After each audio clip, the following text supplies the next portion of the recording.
Assalamualaikum warahmatullahi wabarakatuh. Alhamdulillahirrabbilalamin. Asyhadu an la ilaha illallah wa asyhadu anna muhammadar rasulullah. Raditu billahi rabba wa bil islami dina wa bi muhammadin nabiyya wa rasula. Rabbi syrahli sadri wa yassirli amri wahlul uqdatam min lisani yafqahu qawli. Apa kabar Anda semua? Senang sekali kita bisa berjumpa lagi di dalam perkuliahan manajemen pastura ini ya. Pada kesempatan ini kita akan menyampaikan jenis-jenis rumput pastur. Semoga Anda di mana saja Anda berada dalam keadaan sehat serta keluarga dalam limpahan dan keberkahan dari Allah Subhanahu wa taala. Seperti Anda ketahui bahwa rumput, terutama untuk pastura, ini harus memiliki spesifikasi khusus. Karena kita tahu bahwa ternak itu tidak seperti hewan lainnya, ya, di dalam proses grazing atau memakan rumput, ya. Jadi dia di samping badannya besar, kisarannya antara bisa 300, bisa 500 kilo, dan bahkan mungkin 1 ton ya. Nah, artinya bahwa rumput di padang pengembalan itu harus tahan injakan ya. Kemudian yang kedua, spesifikasinya bisa di dalam proses makan sapi itu adalah merenggut ya. Dia rumputnya harus tahan tarikan. Artinya dia harus punya, atau rumput tersebut hanya harus punya perakaran yang baik atau perakaran yang kuat. Sehingga begitu direnggut oleh sapi, ditarik oleh sapi, dan diinjak oleh sapi tetap tidak tercabut ataupun rusak rumput tersebut. Nah, pada kesempatan ini kita akan membahas satu persatu ya jenis rumput yang potensial yang bisa dikembangkan pada padang pengembangan atau pastura ya. Yang pertama urut nama ya, urut alfabet. Yang pertama itu adalah Andropogon gaianus. Nama umumnya sering dikenal dengan rumput gamba atau blue stream ya, Afrika Australia. Ada yang menyebutnya Rhodesia Andropogon, Afrika Selatan ya. Kemudian ada yang menyebutkan rumput biru Rhodesia atau Zimbabwe, onga, rumput tambuki, ya, utara barat Afrika, kemudian sada bahar ini di India, ya, menyebutkannya. Kemudian rumput gamba memiliki 3 jenis akar-akar berserat, kebanyakan dekat dengan permukaan yang mungkin menghasilkan pertumbuhan awal yang kuat. Akar kabel tebal dan menyimpan pati dan jangkar tusok ya, dan akar vertikal yang dapat mengekstrak air di kedalaman selama musim kemarau. Artinya rumput Andropogon gaianus ini ya paling tidak mampu ya memanfaatkan air sehingga dia tahan di musim kemarau. Kemudian penggunaan biasanya rumput ini ditanam sebagai permanen padang rumput di peternakan komersial. Ya. Kemudian kebanyakan dapat ditebar saat musim basah atau musim penghujan. Nah, pertumbuhannya dan produktivitasnya sekitar ini paling kecil ini 4-5 ton per hektar, sehingga berguna untuk ternak ya, karena dapat memberi makan sejumlah besar ternak dalam waktu yang singkat. Kemudian kalau dipotong untuk pakan segar dapat digunakan oleh petani skala kecil ya.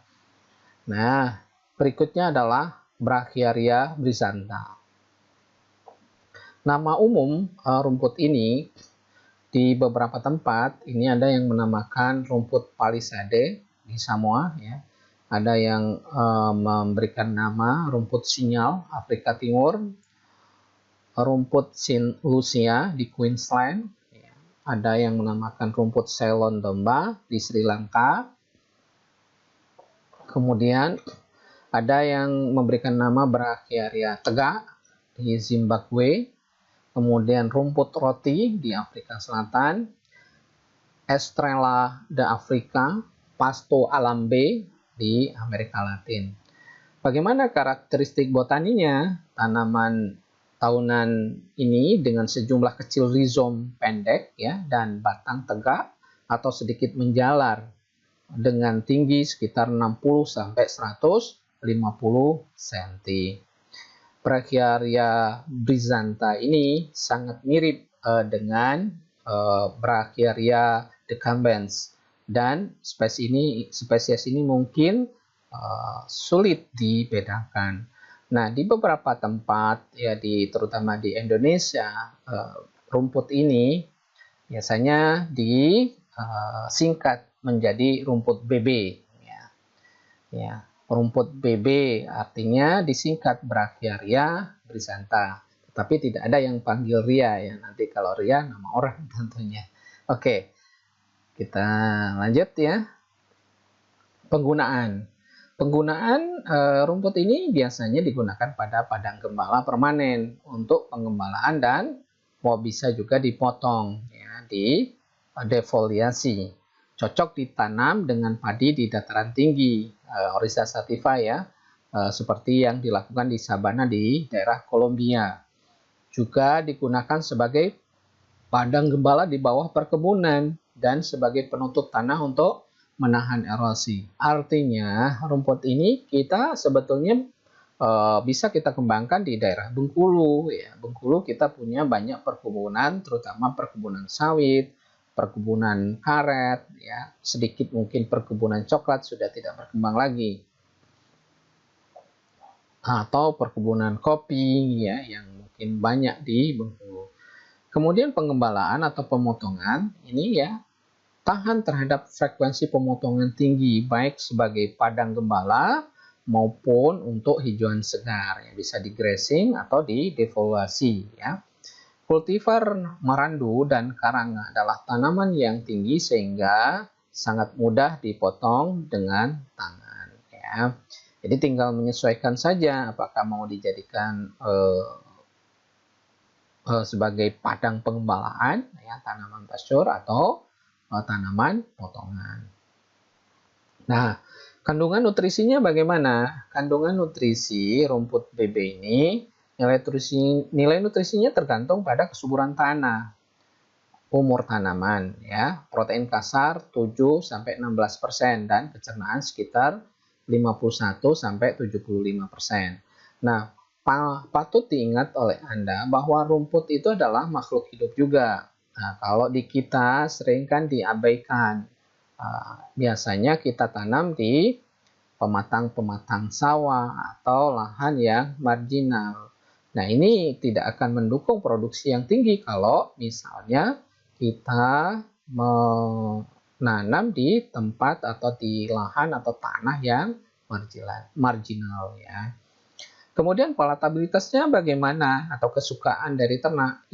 Rumput BB ini sangat disukai oleh ternak. Diketahui lebih disukai dibandingkan dengan Brachyaria decumbens.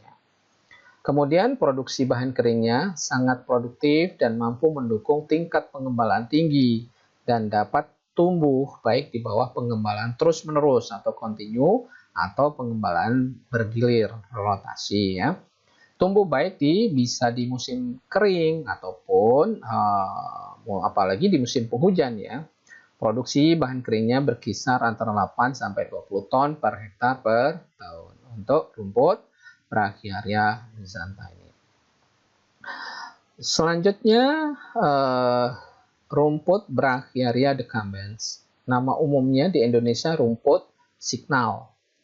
Biasanya ya, termasuk di Malaysia.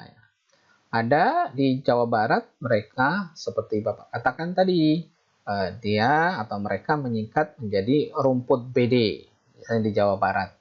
Ya, bukan BD plat nomor Bengkulu ya kebetulan plat nomor Bengkulu BD ya.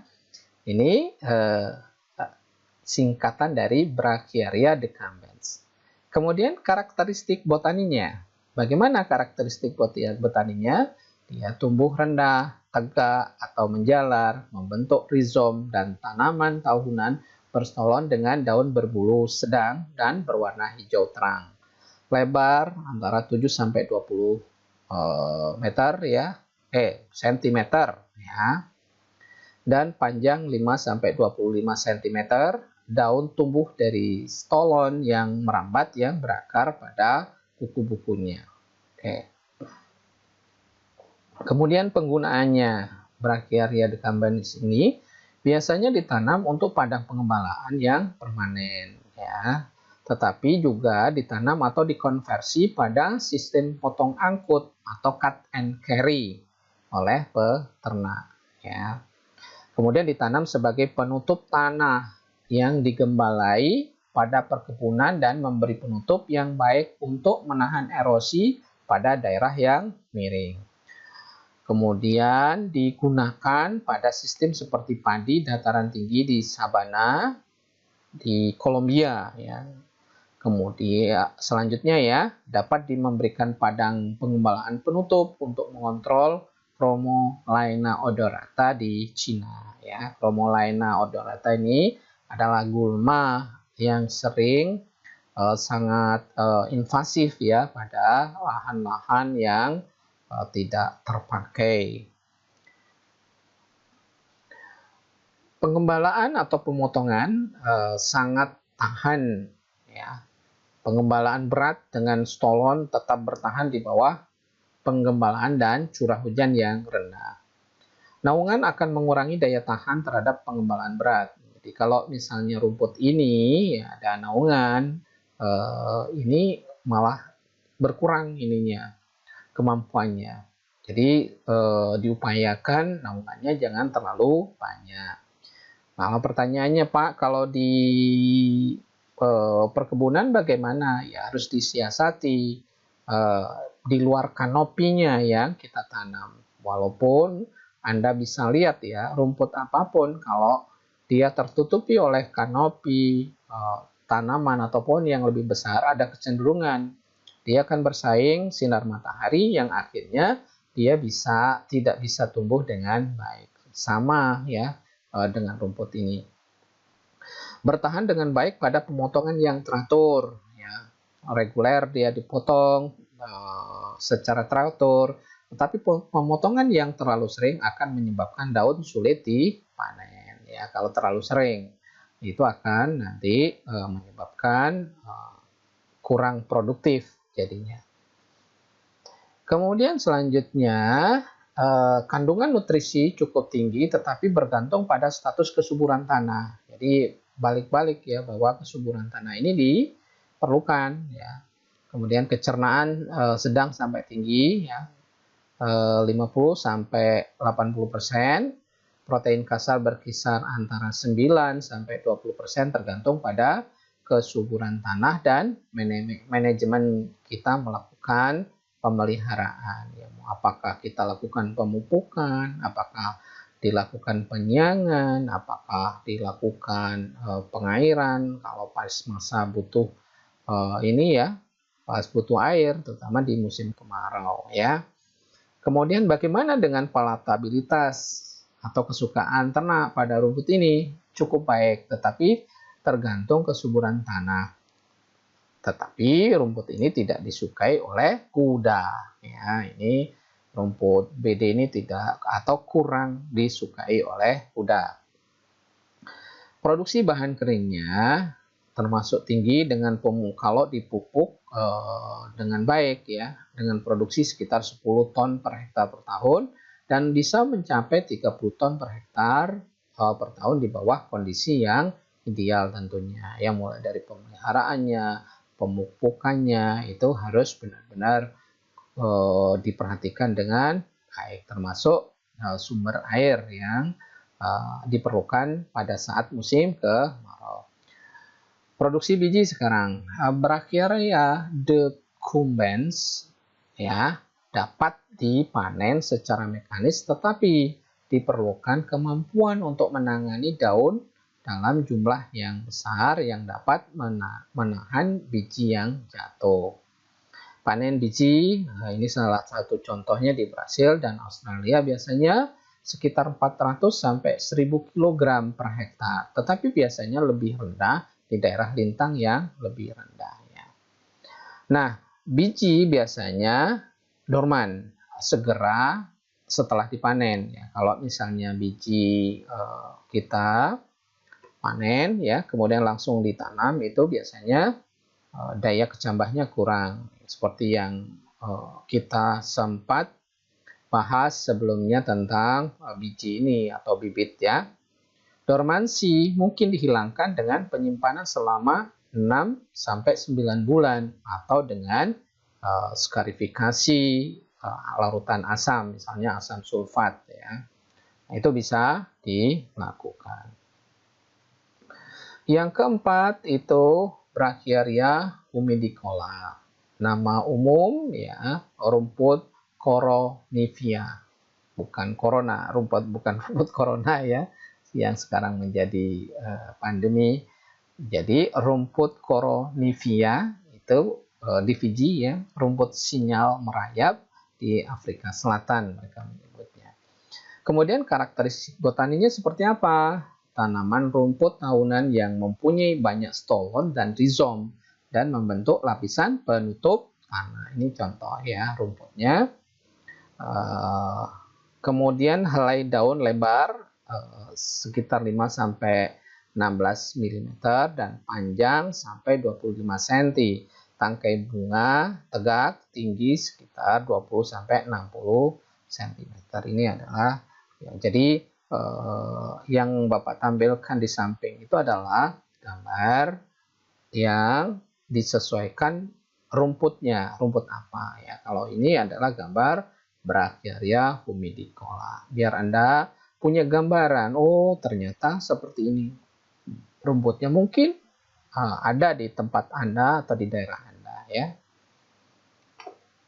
Kemudian penggunaan ya, biasanya ditanam untuk padang gembala ya, terutama gembala permanen dan sebagai penutup tanah untuk menahan erosi dan gulma ya. Jadi gulma di samping erosi, saingan tanaman atau tanah itu yang merusak tanah itu adalah gulma ya, yang tidak diinginkan ya, dan kadang-kadang tidak bisa dimanfaatkan untuk pakan ternak ya. Banyak sekali tadi seperti Chromolaena tadi, mungkin ya tidak atau kurang bagus diberikan kepada ternak, dan bahkan ada beberapa tanaman justru beracun ya.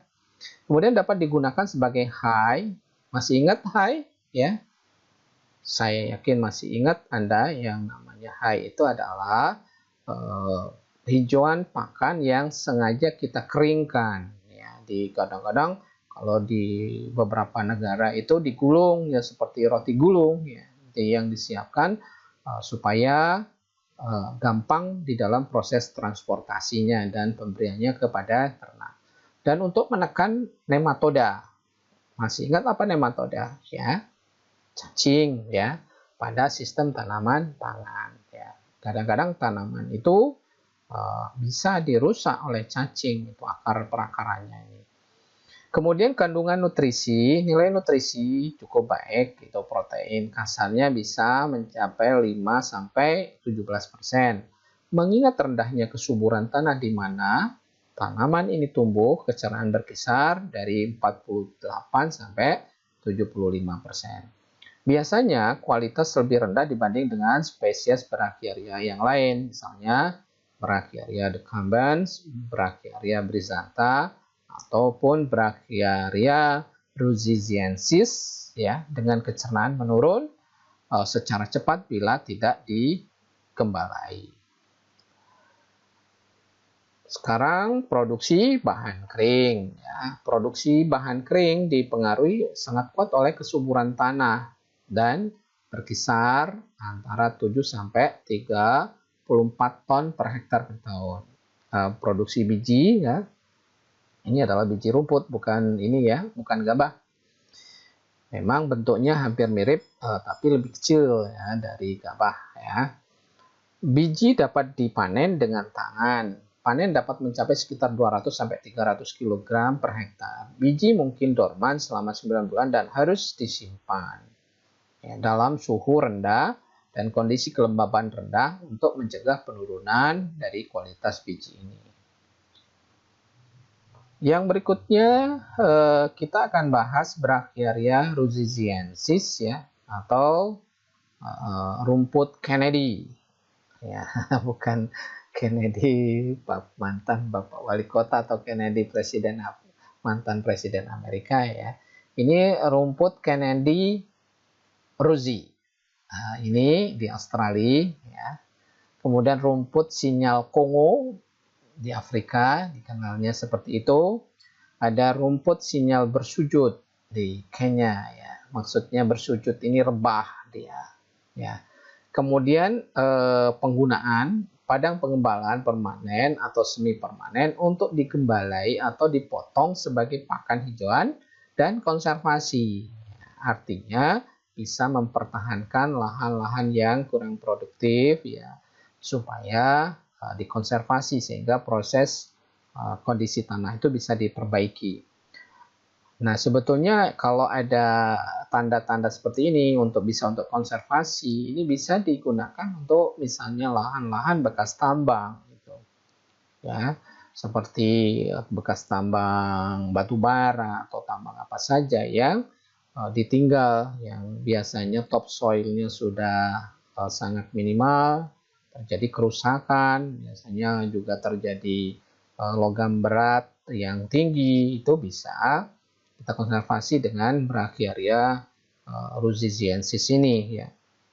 Juga ditanam sebagai di bawah kebun kelapa ya, sebagai covernya ya, supaya tidak terjadi erosi ya. Tetapi di samping itu juga bagus untuk pemandangan ya. Jadi kalau misalnya lahan atau tanah itu terhampar rumputan yang bagus, itu akan menyejukkan. Kemudian dapat bertahan pengembalaan yang berat ini rumput ruziziensis ini. Sedang bisa juga jadi dari berat dan sedang, dan memerlukan tingkat pemupukan tinggi untuk bertahan pada frekuensi pemotongan yang tinggi. Ya, kalau pemotongannya tinggi harus ada masukan ya. Rumput ini harus dipelihara dengan atau dipertahankan dengan memberikan pemupukan yang layak pula ya. Jadi kerja keras dia ya, harus ditopang dengan salary kalau ini ya, kalau pegawai ya. Nah, jadi ini kalau mau pengembalaannya berat ya harus ditopang atau didukung dengan manajemen pengelolaan atau pemeliharaan yang baik ya, termasuk pemupukan tadi. Kandungan nutrisinya bagaimana? Nilai nutrisi mulai dari lebih baik dibanding hampir semua Brachyaria ya. Jadi dia termasuk yang baik dengan kadar protein kasar antara 7-13%, bahkan sampai ada yang mencapai 20% ya, dengan kecerahan 55-75%. Ini sangat bagus ya. Balik-balik kembali ke bagaimana kita mengelola ya, tergantung pada tanahnya juga. Kemudian produksi bahan kering lebih sedikit dibandingkan dengan Brachyaria decumbens di Australia dan Amerika Selatan, meskipun panen dapat menghasilkan lebih dari 20 ton per hektar per tahun dengan pemberian nitrogen yang tinggi. Ini ya rumputnya. Bagaimana dengan produksi bijinya? Produksi biji itu kalau misalnya kita biarkan untuk memang disiap untuk produksi biji, itu bisa mencapai 25-200 kg per hektar. Diperoleh dengan sistem panen kombinasi. Dan produksi sampai 700 kg per hektar itu diperoleh dengan panen menyapu tanah. Maksudnya menyapu lahannya itu. Bisa dapat semua kan. Ada yang mungkin rontok duluan dan lain-lain. Kemudian persentase biji dorman setelah panen sangat tinggi. Ya, germinasi itu di bawah 20%. Dormansi primer adalah fisiologis ya, seperti Bapak jelaskan sebelumnya ya. Sementara dormansi panjang adalah mekanikal, disebabkan oleh pembatasan selubung biji. Dormansi dihilangkan dengan penyimpanan 6-9 bulan ya, atau dengan skarifikasi asam, misalnya asam sulfat, asam klorida, ya, yang sifatnya dia eksesif, ya, bisa merusak bagian luar dari biji tersebut, tetapi bagian dalamnya jangan sampai terusak, ya. Kemudian yang keenam, Dichytaria melangiana. Nama rumput ini bagus-bagus dan cakep-cakep, ya. Tapi jangan nanti Anda harus tahu, jangan digunakan sebagai nama putra-putri Anda nanti kalau kebetulan punya putra-putri. Diharapkan, oh Pak, bagus, kita kasih nama ke barat-baratan, Brachyria. Nggak taunya, nah, panggilannya Ria Pak, nggak taunya nama rumput, kan nanti repot juga, ya. Nanti dibully sama teman-temannya. Kalau bisa jangan, ya. Anda kan harus tahu atau Anda sudah tahu dengan nama-nama tersebut. Misalnya ini rumput jari Milanje, Amerika Selatan, Afrika Selatan, rumput jari Wall, Fiji, ya. Karakteristik botaninya seperti apa? Tanaman tahunan yang bervariasi, berstolon, kadang-kadang berizom atau berumpun dengan batang berongga tegak setinggi sampai 150 cm pada saat masa dan helai daun sepanjang 40 cm dan lebar 1,3 cm. Nah, keunggulannya, ya, rumput ini sangat palatable. Kemudian tahan kekeringan. Artinya apa? Kalau tahan kekeringan itu sudah barang tentu dia perakarannya bagus, ya. Tidak ada penyakit tanaman yang serius pada rumput ini. Tumbuh pada semua jenis tanah. Kemudian ada kelemahannya atau keterbatasannya. Tidak toleran terhadap pengairan yang buruk. Ya, kalau misalnya tergenang itu akan rusak dia. Kemudian bunga sepanjang musim pertumbuhan, tanaman menjadi berbatang, rentan terhadap suhu dan beku, ya. Jadi kalau misalnya ada ini. Kemudian penggunaan sekarang bisa digunakan pada padang gembala dengan jangka panjang. Bisa dibuat high, ya. Bisa dibuat penutup tanah untuk menahan erosi dan mengontrol nematoda pada perkebunan pisang. Nah, kita jarang-jarang di Indonesia perkebunan pisang. Kalau di Amerika Selatan itu banyak sekali, ya. Sayang kita sebetulnya punya potensi di Bengkulu ini. Apalagi kita tahu di Curup. Pisang Curup itu kan luar biasa sebetulnya. Kemudian kandungan nutrisi, protein kasar, ya, dari 8 sampai di atas 12% dan rata-rata kecernaan pada umur 48 minggu dari 64 sampai 67%. Daun hijau mengandung nitrogen 2,11%, fosfor atau fosfor, ya, 0,28%, sulfur 0,16% dan kalsium 0,84%. Semuanya biasanya kita ukur dalam bahan kering, ya. BK itu bahan kering. Kemudian palatabilitas atau kesukaan. Hampir semua adalah spesies tanaman yang sangat disukai ternak, dengan beberapa kultivar lebih palatable dibandingkan dengan yang lain. Dimakan dengan baik oleh semua ternak, ya. Produksi dalam bentuk bahan kering bisa mencapai 34 kg per hektar per tahun, tergantung pada penggunaan pupuk dan kondisi pertumbuhan yang baik, ya. Lebih umum produksinya dalam bentuk bahan kering itu adalah 10-20 ton per hektar per tahun. Sangat tahan pengembalaan dan pemotongan, palatabilitas yang baik, ya, pada beberapa kultivar menyebabkan daya tahan hidup yang rendah pada kondisi penggembalaan yang berat. Berikutnya adalah Panicum maximum. Nama umum dikenal dengan rumput benggala, ya. Benggala itu dari India, ya. Karakteristik botani, spesies tanaman yang bervariasi, berumpun dengan lepas atau padat, berizoma pendek, tegak atau merunduk, berakar pada buku-buku bawah, helai daun linier sampai lanceoletnya menyempit. Ini adalah Panicum maximum. Ya, Panicum maximum tumbuh pada hampir semua jenis tanah. asal mendapat pengairan yang baik ya. Misalnya dia dalam keadaan basah itu biasanya subur dia. Beberapa varietas dapat tumbuh pada tanaman yang kesuburannya rendah dan pengairan yang buruk. Spesies tanaman ini umumnya tidak tahan genangan air atau salinitas atau garam. Artinya apa ini kalau seperti ini? Kurang bagus misalnya kalau ditanam di dekat pantai yang kemungkinan tanahnya itu salinitasnya lebih tinggi. Kemudian varietas tinggi atau sedang hampir semuanya tumbuh pada daerah dengan curah hujan tahunan lebih dari 1000 mm. Tumbuh dari permukaan, maksudnya dari pinggir laut sampai di atas 2000 meter dari permukaan laut. Tetapi ingat ya, ada catatan tadi, ya, kalau tanahnya salinitasnya tinggi, itu kurang bagus ditanam dengan rumput panicum maximum ini. Oke. Keunggulan, daun banyak. Ini ya. Kemudian pakan kualitasnya tinggi. Potensi produksi tinggi.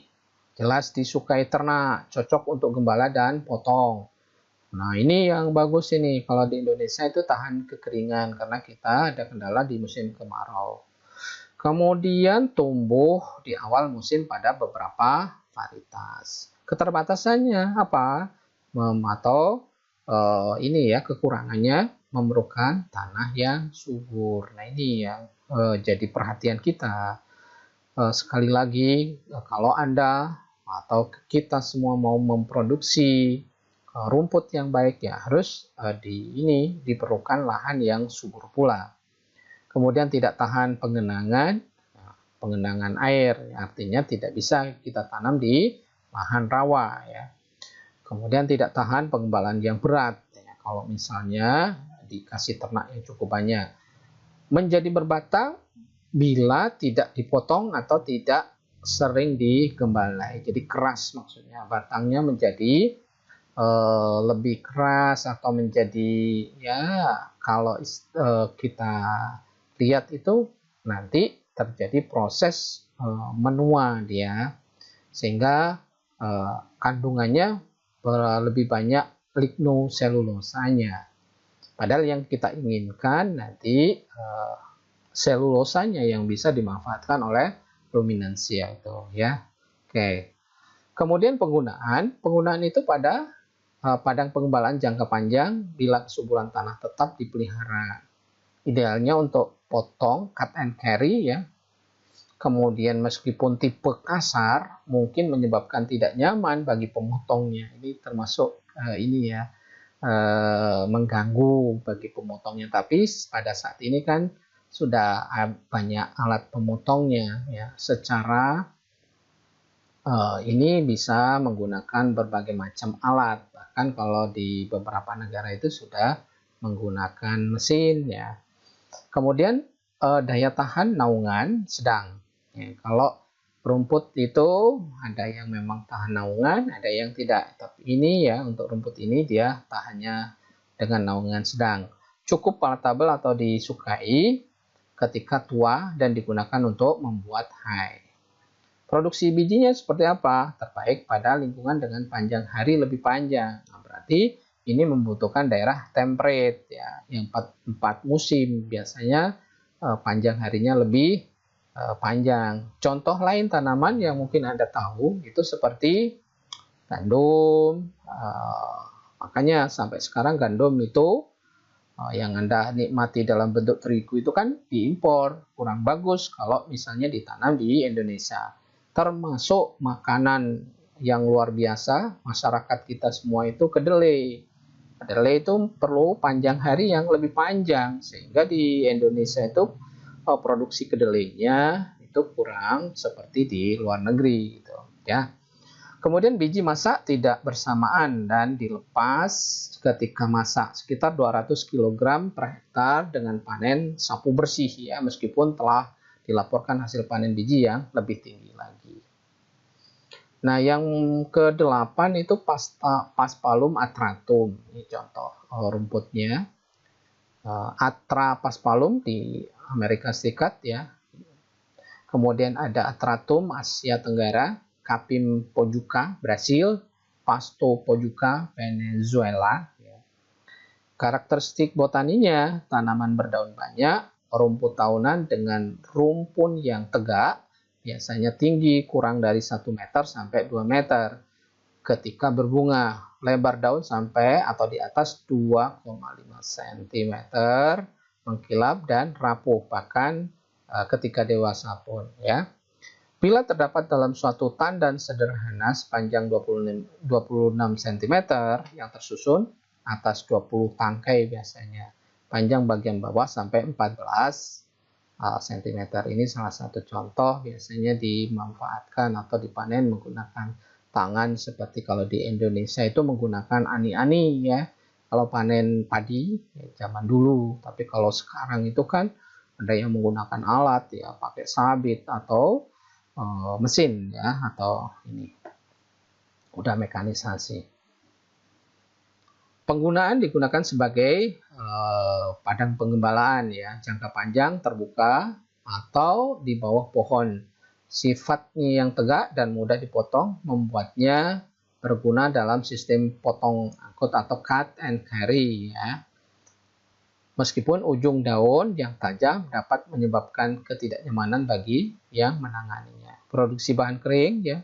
Produksi bahan keringnya umumnya antara 10 sampai 15 ton per hektar per tahun dan dapat mencapai 26 ton per hektar per tahun ya. Oke, kita lanjutkan keunggulannya. Apa keunggulan Paspalum atratum ini? Mudah ditanam dan cepat tumbuh. Nah, ini enak kita kalau dapat seperti ini ya. Tumbuh baik pada tanah asam. Nah, dan basah. Di Bengkulu ini terutama ya banyak tanah asam ya. Kemudian tahan terhadap banjir. Ini berarti dia tahan juga terhadap genangan. Bisa di rawa ya, tapi tidak rawa benar tergenang terus-menerus ya. Disukai ternak sapi, kuda dan domba. Tahan terhadap pengembalaan tertutup. Keterbatasan atau kekurangan, musim pengembalaan relatif singkat, dibatasi oleh kondisi air, tidak disukai atau tidak palatable jika tanaman sudah tua, ya, sudah keras dia. Selanjutnya adalah Paspalum guianoarum. Nama umum Paspalum wintergreen, Pasto rojo, Capim guianoaro, Capim ramirez, Pasto ramirez, ya. Karakteristik botaninya seperti apa? Berdaun tegak yang berbaring untuk menaik ketika muda. Ya, waktu muda itu dia berdaun tegak, setelah itu baru dia merebah. Ya. Perennial dengan rimpang pendek, daunnya menjadi 0,6 atau sampai 1 meter ya, tergantung pada ekotipenya. Kulmnya subur sampai 1,5 sampai 2 meter. Daun pisau sampai 60 cm dan lebar 3 cm, sebagian besar rapuh. Ya.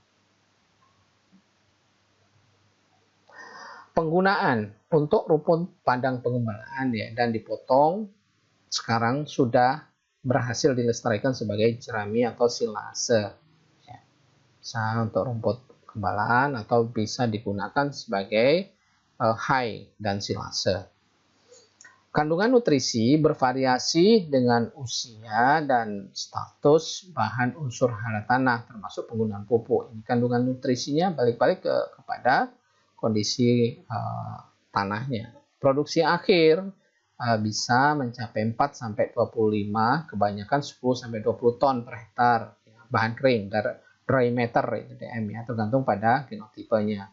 Kemudian pemupukan N dan ketersediaan kelembapan. Selanjutnya ini yang banyak ya di kita, Stenotaprum secundatum, nama umum ya African stargrass. Karakteristik botaninya stoloniferous abadi ya. Jadi kalau ini termasuk dia ada stolonnya di tanah ya. Membentuk tikar, berdaun lebat sehingga 20 cm dengan cabang yang banyak kulumnya sampai 50 cm. Bentuk rumput padat ketika teratur dipangkas atau merumput.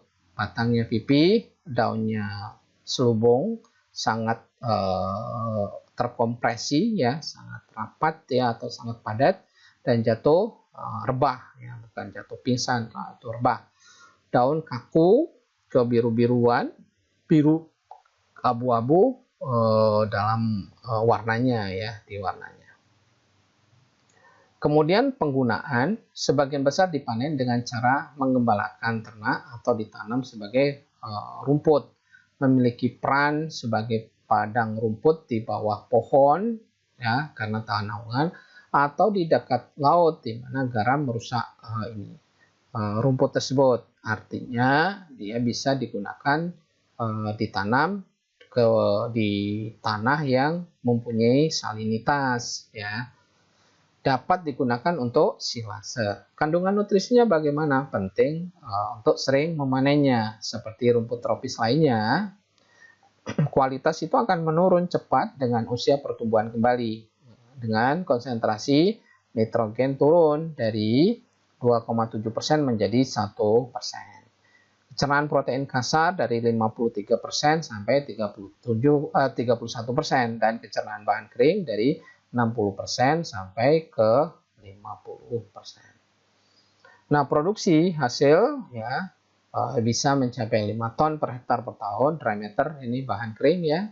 Meskipun ada yang bisa mencapai 50 ton, ini ya perkiraan di atas hijauan itu 50 ton pakan per hektar per tahun dikonsumsi oleh ternak ya.